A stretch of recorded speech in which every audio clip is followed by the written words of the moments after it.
Okay, Frank, let's roll them.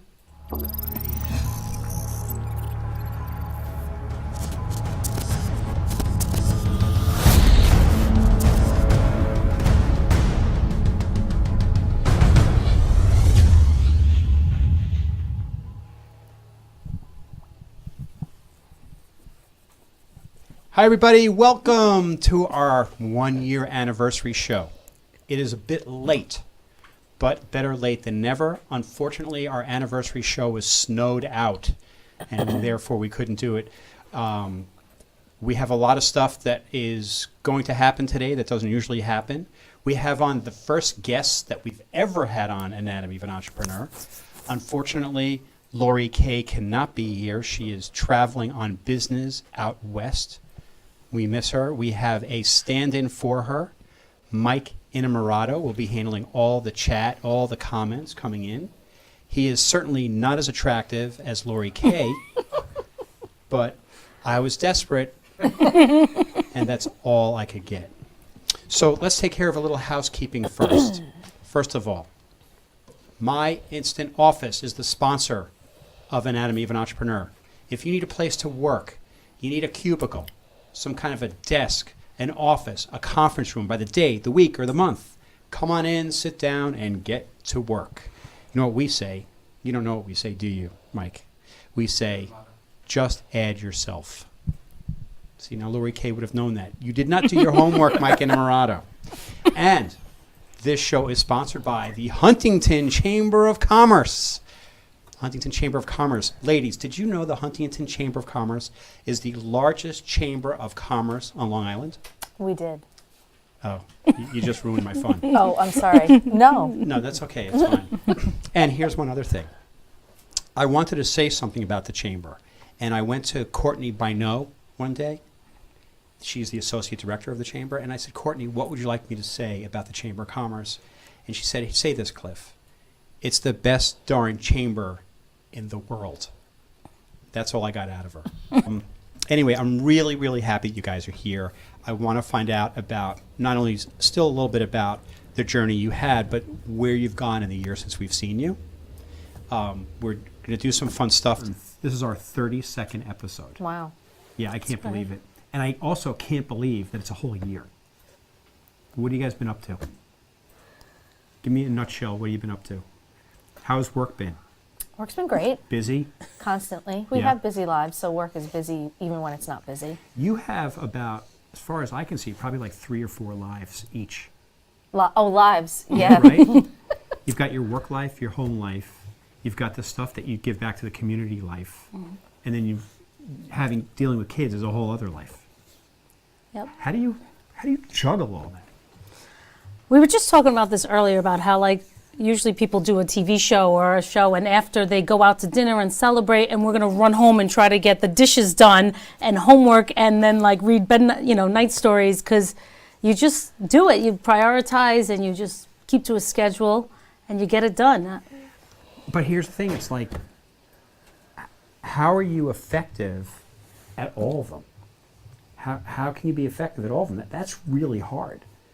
I think mostly help. I think if we truly did everything, we would fall apart. But we have each other. Yeah. Wait a minute. Hold on. We have each other, but you each have 4 lives. We have each other. We have someone to complain to. Oh, okay. And they know exactly what we're going through. Right. So, yeah, that's not easy. How do you pick and choose, what do I need to keep to do? What do I want to keep and do? What do I need to get help with? What do I have to? How do you decide on all that? I think you just have to be honest too. I mean, there's things that have to get done, and then the things you can't do, you don't do, or you don't commit to, because you don't want to fall short, commit to something and then not fulfill it. But, kids and family, that's important. We've committed to ourselves with the work, and if one of us is not well or the kids need us, the other one just picks up. So we kind of go back and forth with helping each other, and then we just support each other. Our families support us, our husbands, our moms. These are people that are in our lives that just kind of keep us standing. They're always holding us up, and we just work off of that. You couldn't possibly have thought when you guys started your business, did you think you'd be where you are today? Did you have any idea where you would be today? Did you have any plans? How I think we were supposed to know, but we grow organically, and we said we'd start this business so we could be moms and join the PTA and do activities and be there for birthday parties and things like that. So the company's flexible for us. You know, we do things, and, you know, we get involved with people who understand us as well, like the chamber. Right. The women at the chamber are very great. They know we have kids, and they're great with scheduling too. They have things in the morning and the afternoon. I'm good in the morning. I can't do afternoon. Diane hits the afternoon because the morning's hard for her. Right. And it looks like we're everywhere, but the truth is we've just split up. So it kind of works. Yeah. Yeah. And you keep doing it because you're so passionate about it. Yeah. Where does that passion come from? I'm not really sure. I mean, I think we're both connected through art, and I think when you're attracted to art and art speaks to you, there's just a natural passion inside you. Yeah. We're very enthusiastic people. When I looked through the first show that we did, I didn't know what the heck I was doing, and I didn't know what kind of questions I was asking. I still don't, but I have a better idea. From everything I've learned, passion is something that develops. Do you find that the passion grows stronger for you as time goes on? I think that what happens is as our business grows and we see the things that we've gotten involved in and how much we could do for community, how much we do for the art world, the artists that we're involved in, it kind of just wants us to do more. We get that drive to, like, it's like contagious, you know, like we just made this business do so well by their branding, and we want to attack another business, and we get, you know, the fire keeps burning because we love that result. You know, also, I didn't know you both very well, and it's actually a little over a year ago that we did the first show. It was in February of 18. I didn't know you too well, and I said, oh, they have a design firm. But as I actually watched the show and listened to what you said, and also watch you at work, I realize that in your business, the money doesn't come first, does it? Yeah. I think you have to have, I mean, for the amount of hats we wear just in town, you know, trying to create like an art space for artists, have art shows be part of the art walk. We do the Muse Market. We're part of the chamber. Diane's on the board. We're co-chairs, and we run a business in town. You have to love some of that. You wouldn't be so voluntarily involved in all these things if you really don't love it. And I think the people are great. The town is great. And I think that helps. So we become like a family and a community. We always joke around. We do everything family style. Right. You know. And if we don't want to do something, and our heart's not in 100%, we can't commit to it. So everything we do commit to, we put wholeheartedly in. Were you each always community oriented? No. You I don't weren't. think so. Where did that come from? I think because of the community, we chose Huntington for a reason. We liked the culture, and we got great vibes from it. And I think once we got involved in the chamber, met other entrepreneurs, met other businesses, the amazing non-for-profits that are just right in our area, it was just a natural next step to get involved with them. Yeah. One of the traits of an entrepreneur is giving back, because it's just like the way entrepreneurs are built. Describe that feeling to you of giving back. What does that feel like, the giving back? You mean from like what we get from the clients and things like that? Yeah. It's great. You know, like when we give our opinion and help our clients, you know, we help brand businesses, and then we tell them that we will be in your lives forever, as long as this business is alive, because we want the image of the business to always be at its best, at its peak. So we give to them everything we can so that they succeed. And if they succeed with the branding we've put forward, we've succeeded. And that's how we feed off of it, and we try to give back as much as we can so that they do very well and they succeed. So it's kind of like a back and forth. It just works out. I said, how do you get your business? And you guys went, well, we don't really like knock on doors. You said you like making bonds and building relationships with your customers. Can you talk about that a little bit? Yeah, I mean, we are involved in the chamber, like we said before, and we meet a lot of people there, but we don't shake hands and hand out business cards or give brochures. We just get to know people, get to know businesses, and then if we feel like we can help them, we absolutely offer. We also get involved in a lot of non-for-profits who could use some branding. We'll take over their programs or their gala, whatever event they have, and then we'll do something like that pro bono or for a simple fee. And then what we asked is that they share to anybody who asks who did it, that it was Digho.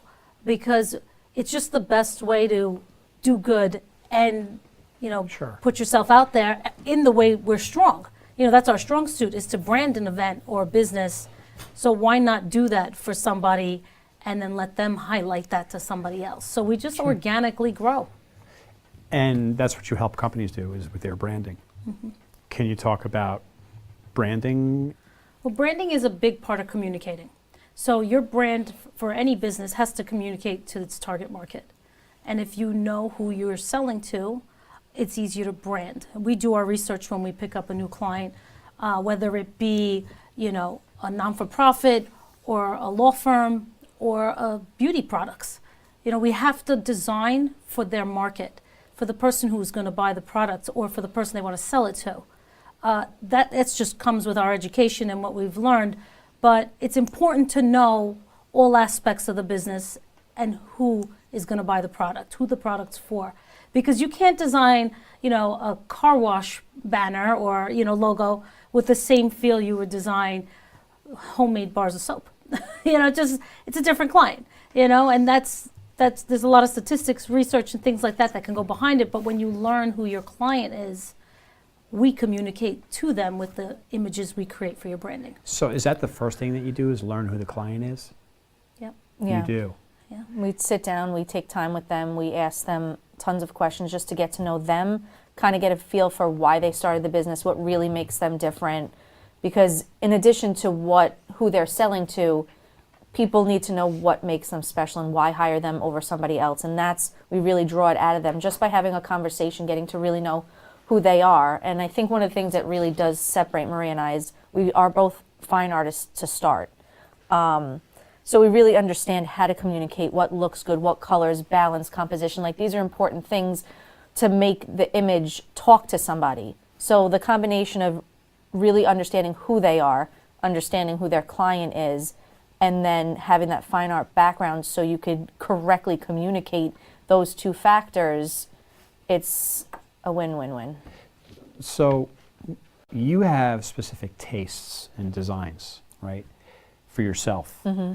And now you go into a client, and they've decided that they want this on they're a financial wealth company, and they want this emoji. A, do you talk them out of it? Or B, do you work with it in a way that makes them happy, but in a way that's tasteful? And how do you do that? B, we usually give them what they're asking for, because they really are in charge. But then we give them better ways of doing it, and we explain why. And 9 times out of 10, they move away from their original thought process. Right. One of the things that must be difficult, though, is how do you implement someone else's taste and make good design out of it, even if you think it's atrocious? Right? Even if you It's don't hard, even like yeah. it, We right? dissect it, we try to find aspects to connect it to what they want by Yeah. bringing it to a different level of like sophistication or design and elements. We've definitely taken things that were like, ugh, that's horrible. We wouldn't say that, but then we've cleaned it up, and we ask the client too, what direction do you want to go in? What do you want to? What's your, representation overall? Do you want to be kind of like a relaxed company, or do you want to be suit and ties every day? So Right. It makes a difference. If they're cool with something that is relaxed and just totally, bohemian style, then that's what we will make for them. Yeah, But we gotcha. will do it on a level that has the highest quality. Yeah. That's always what we put forward first. That's what makes a good designer. I do have a question Okay. for Mike, and actually, a question I had.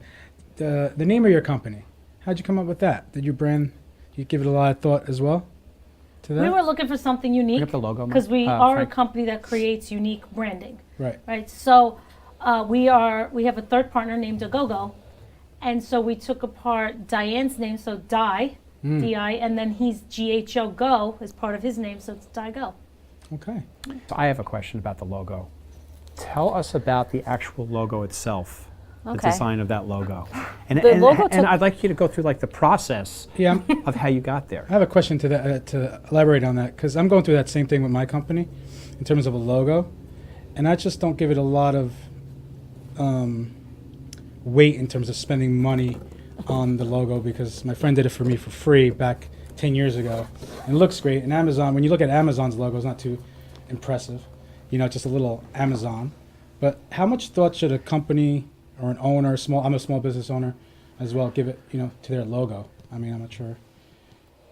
Well, the logo is the face of your company when you're not there.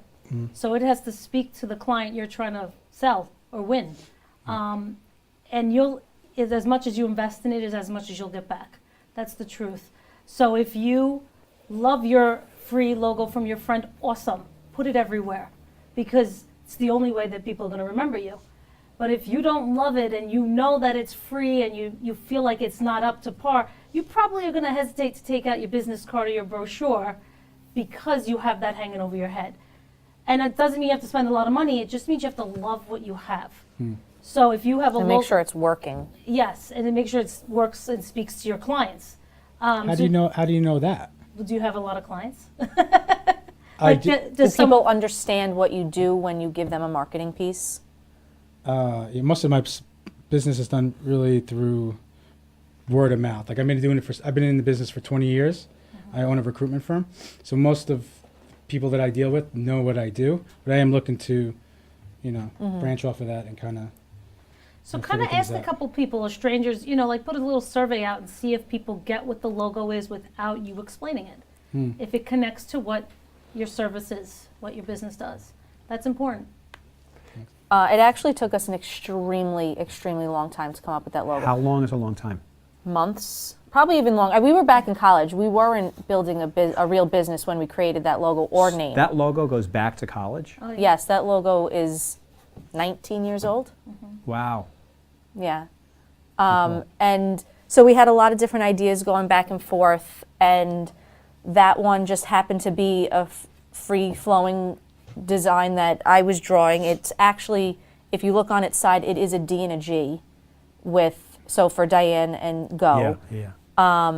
And it just kind of lived like that. And then we Oh, that's turned cool. it. Yeah, if you turn your head, you can kind of see how it's a D and a G put together. Then we turned it around and we put the circle on top, and we wanted it to be free-flowing, organic, kind of mean anything and everything. And it kind of represents us as a whole in that we kind of go with the flow. We're not really sure we don't know where the business will take us next. We're always up for a challenge. We always are up for something fun. And then the circle just kind of rounds us out. I like because it. it's our world. It's like the yin yang symbol. I just put a poster up in my Yeah. workspace. Kind of looks like that yin yang type thing. It looks like that. To me, It's cool. it takes on almost a human form. Yeah. Everybody has a different perspective of it. It could be your world, like Yeah. what's going on around it and what grounds you. So that's the best part. It resonates with everybody. Okay, so now let's take that. You do the same thing. How painstaking? Was it more painstaking to build that logo for yourself than it is to build logos and designs for others? Definitely.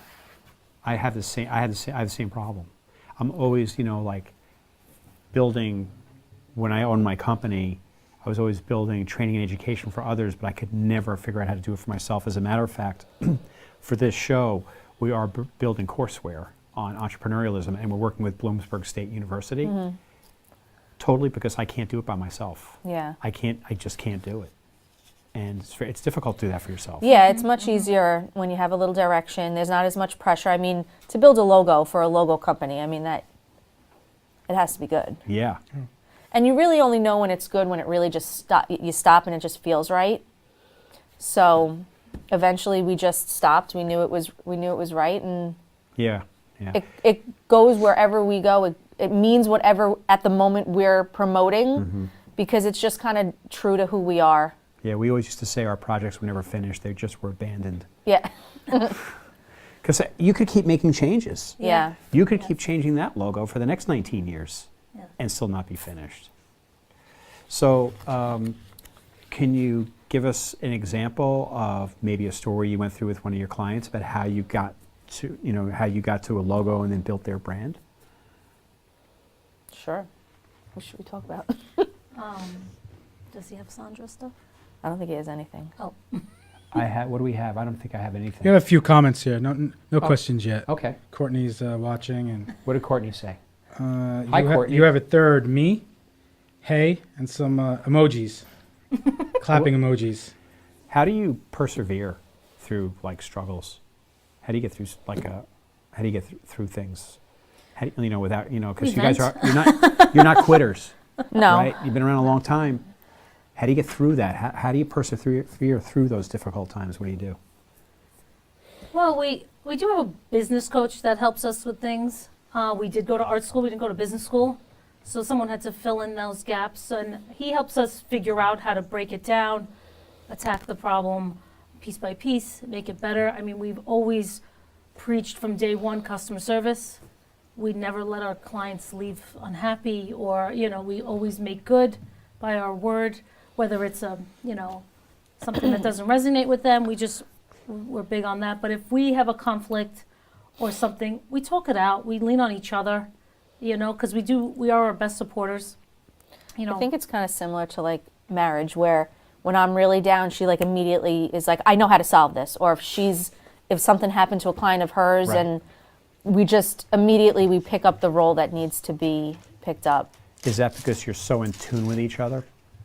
Are you? I think because we've been in each other, like we've been, right now she's dealing with something and I'm like, oh, that sucks. I know because it happens to me. Yeah. So you just try to be as supportive as possible to get through it. Does it help? Of course. Yeah. And it just helps you keep going, I guess. Yeah, and you know what? We're always, because we're best friends. Yeah. We're like sisters. Before we get to work, we've already spoken for 35 minutes, and before that, we were texting for 25 minutes, And the only reason why we didn't talk is because we were putting our kids on the bus or making lunches or dropping them off at daycare. And then as soon as we leave the office, we're back talking, on the phone. And then once we're cooking dinner, we're texting, and I think we just don't stop the communicating. And neither one of us wants to see each other hurting or, not into it. And we're just there for each other. We're, like Diane said, we just pick up where we need the strength for It's each so other. important to have that support. Yeah. It's so important, and that's what helps you keep. And that's another entrepreneurial skill, is having a good support mechanism. Well, I'm going to guess that you don't take every client that comes along. I'm going to guess that you choose your clients. Yes? Oh. Not really. No? We usually say yes to everybody. You do?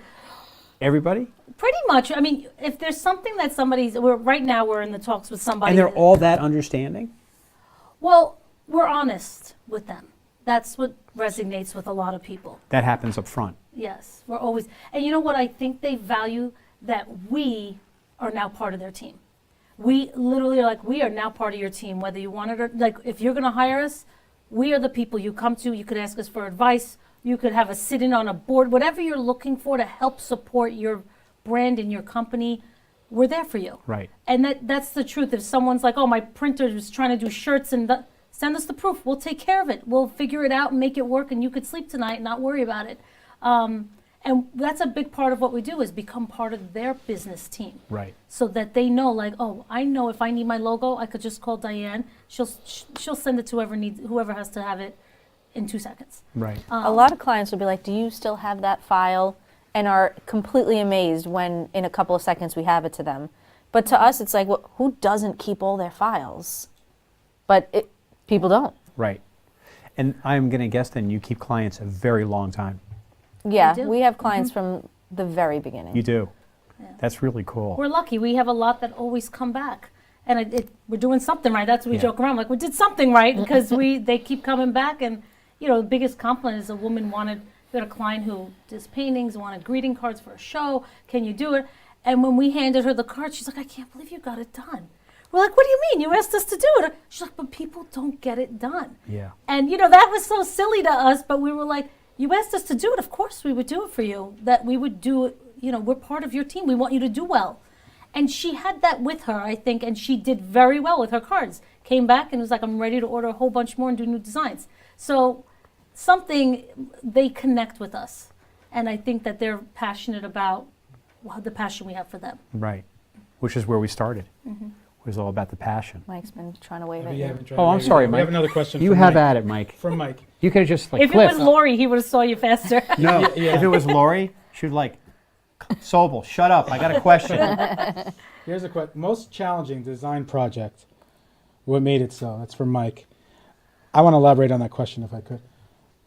What's more challenging, the actual design and the project or the client? Hope it throws you off a little Well, bit. Everything clients makes come sense. in all shapes and sizes and with a lot of comments. But I think we approach all designs pretty much the same. Like, we're artists, so we try to put that first unique creative aspect first. And we do all our homework that we can do for it. So we understand, even beyond the interview we do with the client.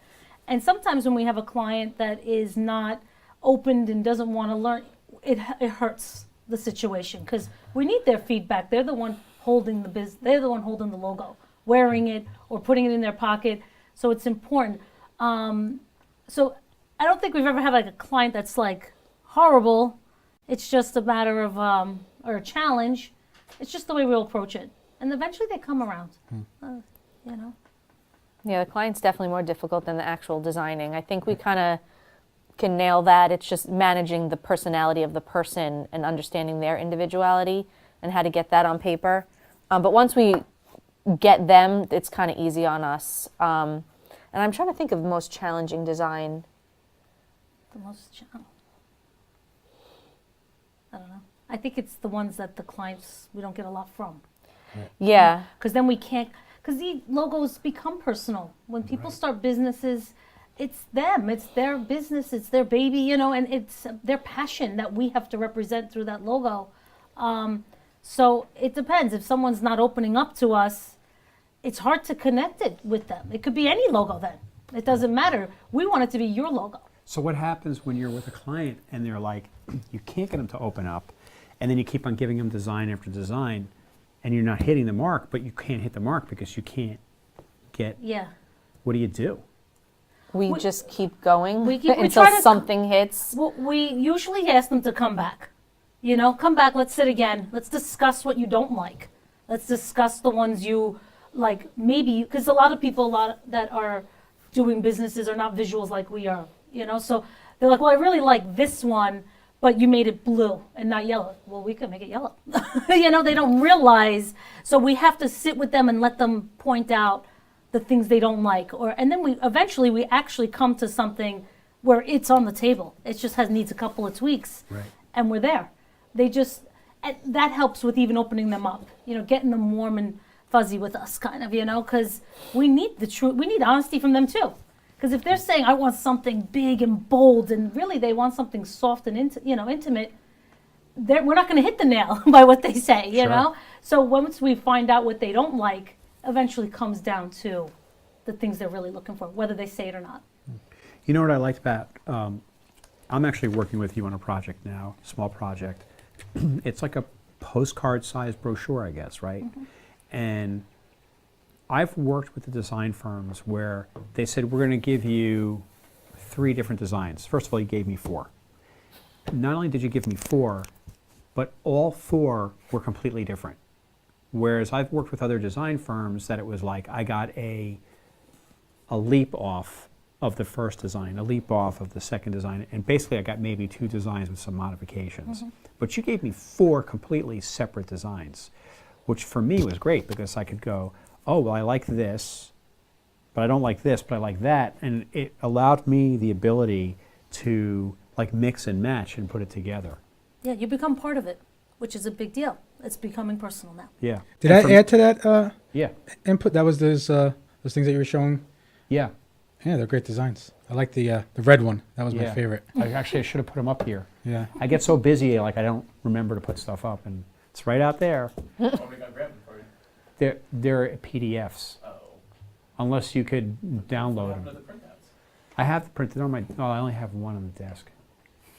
But they're all like really good. I liked all of them, and then I even had Mike look at them. Like I had a few people look at them, and not even that I was going to listen to what. I listened to what they said, but it doesn't mean I was going to agree with what they See, said. the truth comes out. And as a matter of fact, he picked a design that I liked it, but it was like too bold for me. But he liked it, and then I did get a little bit of consensus. But then, like, I had already made my mind up. But, Yeah. but I wanted to hear what people had to say because you have to. Yeah. Because even if I don't like it, I have to know what people. It doesn't matter what I like. When you're in business, it doesn't matter what I like. What matters is what you like. Yeah. Right? Because if you like it, then you can more easily become my customer. Yeah. But I think what happens because we're two designers with two totally different backgrounds, brains, likes, and we're super similar, but we are very different when the way we design.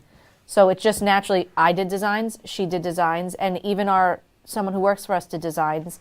And that's what ensures you're getting different ideas, different looks. And then we have, one of us will manage it, get all the designs together, and tweak some to make sure there's really differences. A variety of fonts are represented, colors. So one of us will manage the account, but we get input from Right. 3 different brains. And here's the other thing that I notice about you. Seemingly, you have no ego about it. Yeah, I guess. You don't. Because you showed me designs and didn't even tell me who designed what. And then after I picked them, you were still like both poker faced. You were completely poker faced. And I'm trying to go, okay, which one was this design? Which one? And you're just both like, We have family members who are like, okay, we're going to figure out which ones Maria did and which ones Diane did. And it's funny, but it doesn't matter. I think it's... He even asked us who did what, and we hesitated to answer. But because he picked Me. the front of mine and the back of Maria's, we were okay with yeah. revealing whose designs they were. It was pretty funny. It was very, very funny that they actually. Do people ever ask you, Yeah, people do. and you don't tell them? We will, but it doesn't matter. It's not the first thing that comes out of our mouth. We don't We don't have a tally. Yeah, we don't have a tally. Yeah, we don't have a tally. Yeah, but well, you don't. That's what I was Yeah. saying. You don't seem to have any ego about this stuff. I think the best part is that you found something you loved. That's Yeah. always the biggest thing. Whether it's Diane's or mine or the girl who works for us, we're just happy something resonated with you, and that we did it. We got you to love it. It worked for you. It's a win for Digho. Yeah. There's no Maria and Diane, and people get us confused all the time. Everyone calls me Maria, everyone calls her Diane. We do look similar. Like, it's a big joke that we're one person, and in a way, it's kind of true. Well, there's this whole collaboration thing in entrepreneurs, successful entrepreneurs, that makes businesses thrive. And you two obviously have that. It's all about collaboration and teamwork. And I'm sure you give each other kudos and praise and give each other credit in front of the clients all the time. I'm sure you do that. And that resonates with Yeah. your customers. And even if it's the gal who works for you, you'll say, oh, so-and-so designed that. That's a great thing to do. And it boosts each other's morale and employees' morale. And that is felt by customers. Is definitely felt by customers. Right? I think Yeah. so. So, are there any other kind of questions or I comments? had a question. Do you guys study art in school? He didn't Yeah. watch the first episode. Yeah, watch the I first didn't watch. I'm sorry about No, that. go ahead. I did catch a bit of it. There was only 5 seconds. We met in drawing class at Long Island University at CW Post. So, and we were design majors, but you have to do a foundations of fine art, and that's where we met in those classes. It's pretty cool, isn't it? Yeah, and before Digho was actually a business, it was always an idea, but before it was a business, before marriage, before kids, we did art stuff all. That was our number one. We were always running around to museums, taking vacations based off of art, architecture. So So we kind of. Your parents have a lot to do with that? Because I'm Mine don't. I'm getting my younger daughter into drawing. I'm just giving her little, oh, I really like that. I really like this. And we go to Michael's now, and I get him crafts. So I got her a textbook like this thick of how to draw, and I gave it to her, and I see her on the kitchen table learning how to try to draw. Yeah. And she's bringing home, like, she's like, Dad, look at the chicken I made for homework. You know, I'm like, oh, wow, that looks awesome. Yeah. So I'm trying to develop that, because I don't have yeah. any artistic ability I thought that's at what you all. meant. Our parents aren't artistic, but they supported our passion. I think, I mean, as a little kid, I mean, I was in every sport. I was horrible at all of them. I quit everything. But, you know, took drawing lessons right after ice skating and basketball failed. Like, the support of what our interests were is what really developed. Also really important in becoming successful Yeah. because it gives you the confidence to move forward. Because like when you're a little kid, all you have is this like little gooey membrane, right? And depending upon which direction our parents go with this gooey thing is how we're going to end out. Are we going to be negative? Are we going to be positive? Are we going to have support? Do we have confidence? And then that kind of hardens up when you become an adult. And that's the direction that you end up going. So you're very fortunate that you had that support from your families. And that continues on in your business. Yeah. I mean, even quitting regular corporate 9-to-5 jobs to start this, if we didn't have the encouragement from our parents, I don't know if we really would have taken that leap, but Right, it's very important. yeah. Are you guys very attuned with each other? Like, do you know each other's thinking? Oh, I'm not sure. Like, does sometimes you say something and you finish the statement or anything? We're actually noticing we're turning into each other. Like, I'll pick a color and I'm like, I would never pick that color. That's Diane's color. What am I doing? You know, like, it's very funny, but I don't know what's happening. No joke. In the beginning, I always wore color, and she literally always wore black, and we find ourselves in these situations all the time. I mean, I am pregnant, so I'm just trying to look slimmer, so black is the obvious color. But I always was in earth tones, and she was always in black, maybe a hint of red. She was notorious for like bright red lipstick and total black outfit. It's very funny. So you're and merging. now So I'm we're buying kinda brown purses, and I'm like, what am I doing? I buy brown stuff, and I love it. It's just so weird. It's like we're growing on each other, I think. Yeah, I think you're merging. We're We're merging. We've even designed some stuff, and I'm like, oh my God, this feels like something you would have made, and this feels like some, you know, but we're picking up each other's styles and then abandoning our old styles. I'm thinking at some point I'm going to walk in your office and you're going to be co-joined. I'm not even sure what that means, co-joined. Oh, that means like you're actually attached to Oh, each other. well, you know, we sit right next to each other. We're literally, I know. I know, it's amazing like how much you guys do with each other. right. Not in the office behind us, but in our other office. Yeah. This is actually their new design studio. Frank, it's a beautiful studio, right? It's nice. I mean, we We need some artwork on the walls, though, girls. Let's get drawing. No, Let's get they're drawing. into white space. Actually, It's a do waste. you want to show them the place where they're going next? Because I know all the employees are there. You want to bring those Who in? are these people? This place? Yeah. That's where we ran away from. Yeah, exactly. Whoops, we disappeared. Where did we go? Oh, Now we're back. Quick play overlay. You know, even if we had, I don't know if they can see that all those cubicles and lots of, That. even if we worked in a situation like that, our desks would be right next to each other. I'm sure they would. Right. Can you imagine if someday your business was that big? Yeah. I don't even, honestly, want I it don't, that big? no, I don't even think it would be Digho at that point. It is such a personal experience for Yeah. us and our clients Right. that I don't even, that's not Digho at all. So we're never to see. Do you have a picture of your desk? Ooh, That'd be Cliff definitely did What's that?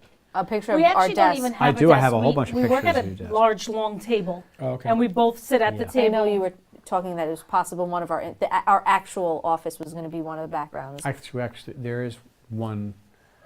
I cleared them out. What? No.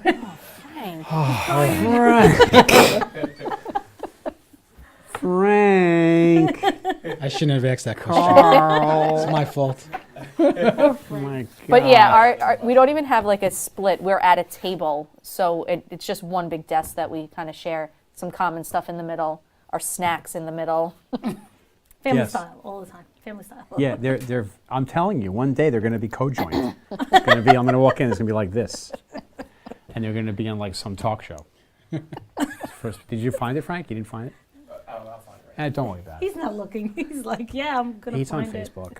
No, he's on he's Instagramming right now. Some Taking pictures. selfies with the webcam. Yeah. So it's going to be a big change for you next year. Do you still want to grow the company? I'm sure you have to manage the growth. Yeah, which is I not mean, easy. Our families manage how fast we can grow. Yes, we want to grow. We want to be in a very different spot that we are now. But it will always be something that we can personally manage. No maternity leave Yeah. for you? No, this will be my third maternity leave that Maria's Picking up? Oh. picked up for me. Yeah. Her kids are too. We weren't Digho when Maria had her kids, so I never had the joy of carrying the entire business. Where do you see it in a few years? Um, And what kind of work do you see yourself doing? I think we see ourselves doing the same work, maybe with larger businesses, with rebranding, but we like working with the small companies starting off, with the entrepreneurs who are giving it all. It reminds us of us. But definitely a couple more employees. We're managing more of what goes out, picking and choosing the designs we want to do. I don't think we'll ever turn anyone down, so we'll still do Right. everything. We love community work, build the art walk and the muse market. We'd love to have a gallery space so we could do. Yeah, could you talk a little bit about that? Because I know you've spoken about that to me a couple times about having a gallery space. Yeah, that was actually our first goal, but then quickly we realized we have to move to graphic design to make some money first. So now it's just when our design business can help support a local art gallery is something that we've both always wanted to do. And we're slowly starting to make our way to that. That's how Maria started an art club back as soon as she graduated college. That's been going since. Now it's a part of Digho. We have a little community of artists. We branched off to that. We do the Muse Market now where we bring in local artists to sell their work. So we're building a place. We've rented a couple spots to do shows. Like pop-ups almost? Yeah. So it's something that down the line when we have more time and all of our kids are in school full time, that will start to attack. You have to stop having kids. Yeah, we're done. I think we're done. Do not stop having kids because Cliff just said so. No. Well, My husband's ready. Oh, he's ready Yeah. to stay, yeah. Who knows? This may No, kill. you can have kids if you want. But yes, you're just going to need more help. Yeah. That's all. I'm really, really thankful that you two came. Thank for you the for first asking year. us back. You know what? Yes. It's not going to be the last time you're going to be my victims again. The first When time. Diane's pregnant again, we'll come Yeah. back. Look at us. 2 years. We'll make a promise when Diane. The first We'll show. bring her husband too. I have to be tell this awesome. story. I have to tell this story. The first show that I ever did on Anatomy of an Entrepreneur, it's like February, I think, 12th, 2018. You guys were like brave enough to come on with me. You're like, yeah, we'll do it. And I'm like, okay, because I don't know what I'm doing. Next week is going to be really wild. We're actually going to Manhattan because we're live streaming a large event sponsored by the Binghamton Marketing Collective, and they're having on a program called the Dynamic Media Landscape with the North American Director of Communication for Digitas, and that's Jill Kelly, and Alan Woke, who is an author, columnist, consultant, co-founder of TV Rev. We're going to be live streaming that event, and 1 hour before that event, we're still doing Anatomy of an Entrepreneur, but we're going to be doing it from a place called Simul Media, and we are interviewing the president of Binghamton University, Harvey Stenger. We're really looking forward to having Harvey on. That's going to be a lot of fun. So we will see you all next week from 401 Park Avenue South at 5:30 on Anatomy of an Entrepreneur. Frank will be with us, along with our friend Joe Lavolsi, who's on assignment today in Philadelphia. And we will see you all next week. Thank you, Mike Mayone. Thank you, Diane, Palma. Thank you, Marie Misko. Thank you, Mike Innamorato. And of course, thank you, Frank J. Parisi. See you next week.